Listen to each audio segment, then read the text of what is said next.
Polisi mengamankan pengusaha fotokopi di Ciamis, Jawa Barat, diduga terlibat jaringan judi online internasional. Pria inisial TCA itu dilaporkan usai diketahui menampung transaksi judi online mencapai 356 miliar rupiah. Kasat Reskrim Polres Ciamis AKP Joko Prihatin menjelaskan bahwa TCA 42 tahun bertugas menampung dana judi online jaringan internasional dari Kamboja. Polisi juga menemukan 216 rekening penampungan dana judi online yang dikoordinasikan oleh TCA.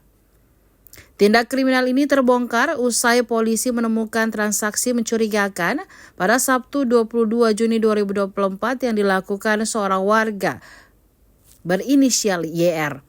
Setelah diperiksa, YR mengaku mendapatkan perintah dari TCA untuk membuat 5 rekening bank yang berbeda-beda. Sampai akhirnya TCA ditangkap di salah satu hotel di Tasikmalaya pada Rabu 26 Juni 2024 lalu. TCA ditangkap saat hendak kabur ke Kamboja. TCA sudah lebih dari 3 tahun menjalankan praktek judi online.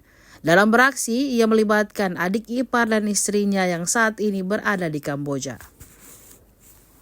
Download Tribun X sekarang, menghadirkan lokal menjadi Indonesia.